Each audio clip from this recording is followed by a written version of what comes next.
Hey, just ordinary fans and friends. We have another war recap here, and this is against Legacy and Crucible Greed. Now, as you guys know, CWL has started, so we have started up the wars in Legacy. We decided to stop using Black Rose just because I wanted a clean Warlog. That clan was given to me by a friend, and yeah, and just wanted a clean Warlog and time to show up and get a good Warlog set. So I'm gonna be starting off, guys. Man, this was an insane war. We're just putting up a lot of triples here. I gotta say thanks to, I think it was JD on this attack who showed me the correct way to funnel. He attacked it once before, and I was able to see like that P.E.K.K.A funnel, and then from there, look at this king that was distracted on the outside and actually goes all the way back inside. Like, that's just incredible. What AI, I'm not complaining, but it worked out. And then I got my kill squad right into the core. Now look at the value of that queen in there. That queen is gonna get two multi-target infernos, while these hogs have an extremely easy path. Like, that's probably the biggest base.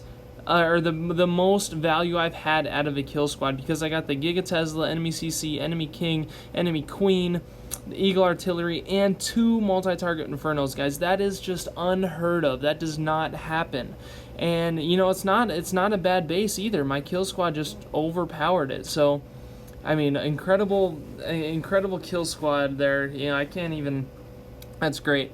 Next up is going to be Brian, and notice this is kind of a funky base. Well, he's going to be doing Shaner's signature Witch Slap attack, okay? And he's got a couple Coco Loons to make sure that E-Drag's going to secure the funnel. And then from there, he's going to send in the Queen and the, kill squad, if you will, of this attack into the core, kind of opposite side of the Town Hall, and then uses that King and a couple Witches to funnel on the right-hand side. Once the funnel is complete, then everyone just gets into the core, guys. Absolutely everyone is just destroying through the core. The wall wrecker didn't get in as much as I'm sure he wanted, just because it only broke through 2 layers. He did use that jump pretty perfectly.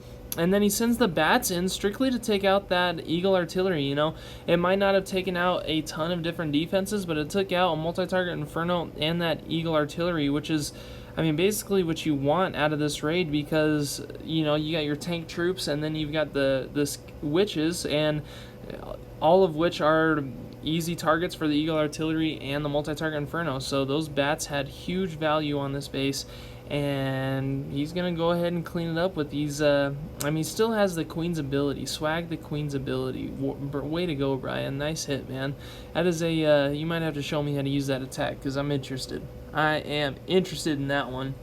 Alright, now, as we said before, this is MyWish, and he is a newer recruit in Just Ordinary, and I'm telling you, he is putting up triples like crazy, guys. And in this instance, he's going to be doing an E-clone Sui Lala, okay? So he's E-cloned the base pretty well here, and now he's going to Sui the heroes on the Town Hall. He's using that Ice Golem and a test wall breaker to activate that bomb down there. From there, I don't know if you guys saw that, but there was another small bomb that had the splash radius to take out the other wall breakers, which is just terrible. Just super unlucky, guys. Extremely unlucky. But then now he's got a pretty nice hourglass shape to this base. It's a little bottom heavy here, but the he sends in the Lalo from about the 7 o'clock, and it's going counterclockwise, and eventually they all meet up on the right hand side around that 3 o'clock corner, and then the loons are just gonna backtrack, because those are the nearest defenses, and a good haste spell is gonna get those loons to spread out and attack different defenses at the same time to make sure it's not gonna be a time fail.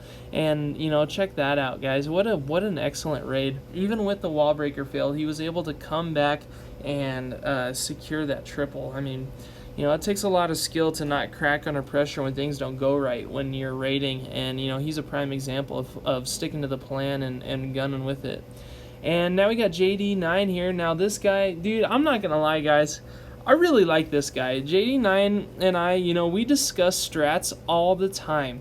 We literally will sit there and we'll talk about different hog. As you guys know, I attack with hogs. I don't know if you guys have realized that, but hogs is my attack. Whether it's Kill Squad, Sui, or queen charge hog, but hog's the way to go.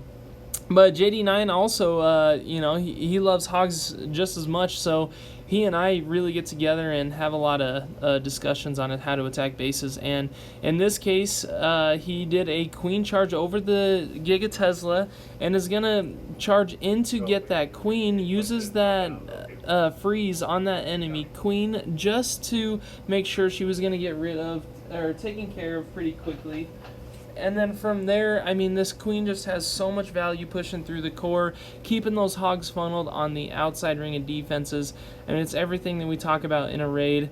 And, you know, the way I look at it is in this attack, he did the approach of a kill squad because, you know, when you do a queen charge, you don't necessarily, I mean, it all depends on the base, right? But this time he decided to go over the town hall instead of like going for the eagle artillery and the queen. So, you know, pretty cool strat there, and definitely worth the bookmark. And now we got Bow, and Bow again, you know, he's a part of Midnight Legion, but he and I are really cool, and he still wants to raid with us, and you know, he's a good dude. He's a straight up guy, and yeah, he's doing basically P.E.K.K.A. Bobat, and he has wall record into that multi-target Inferno area, and then, you know, these single target Inferno towers are just, I mean, easy pickings. That entire left-hand side, there was not a single wizard tower in the entire left-hand side over there. I just realized that, guys. What a crap base. Did you guys see that? There was no wizard towers on that left-hand 50% of that base, which means bats are going to overrule that like crazy. I mean, granted, there's a couple that, wow. Just wow. Yeah, Bo, way to keep an eye out and catch that, man. That is what? I'm baffled. Way to take advantage of that base, Bo. I mean, you smacked it on it, obviously. That was crazy. Yeah, wow. Artur, you know, if you ever watch this, man, you need some new bases. Alright, next up we got Seto, Captain Seto, and you know, this is kind of an awkward base. I personally love attacking these awkward bases that are kind of divided up like this, just because it makes it for an easy funnel. Honestly, there's usually a lot of moats inside, and so in this case, you know, he does a queen charge over to get both of the heroes, and then is going to, I mean, just watch this, guys. He's going to wall break into that core, so not even using the jump spells. Once he wall breaks into that core, he's just got so much value here. Gonna take out, he's already taken out both the heroes, and now he's just gonna take out extra defenses and the enemy CC. And then guess what, guys? The Eagle Artillery was within a 2-tile moat, which means the queen can hit it. Again, I have not seen a single base where a 2-tile moat has done anything good for people. It just makes for easy funneling and easy pathway inside the bases. So, you know, if you want my professional opinion for what it's worth, you know, I'm definitely not a pro, but for what, you know, I have commentated and seen over the few triples that I've commentated on this YouTube, 2-tile moats just don't help. You know, I just can't see a reason for them, you know. I mean, anyway, that was a beautiful hit, you know, beautiful hit. Now, here's another one by myself, and again, there's just so much value in this Town Hall compartment that a kill squad is perfect. So, you know, basically everything that I look for in a kill squad attack is a Inferno Tower, the Giga Tesla, and the enemy CC, enemy Queen, and Eagle Artillery. If you can get all of those with your kill squad, it's going to be a triple 9 out of 10 times. I mean, point defenses with hogs, you know, it'll take them out eventually, but if you got 3 healing spells to go with them, you know, to last over the bomber towers and the giant bombs, and, you know, maybe 2 multi-target infernos, 9 times out of 10, you know, you're going to get the triple, unless there's some, you don't kill all the CC or anything like that. But if you get everything that I mentioned there, you generally should not have a problem with a kill squad hog attack. So that's my deal. And that's why I love the attack. It's just overpowered right now. These hogs are incredible, the newer level, and yeah, I mean, it's just such an I mean, every hog attack is my favorite right now, obviously. And yeah, guys, that's gonna summarize that raid. You know, felt pretty good there, and yeah, I mean, you know, the CWLs here, we're having a lot of fun. and we can't wait to represent and show what Just Ordinary is worth. So this is the first war recap against Crucible Greed, and we'll see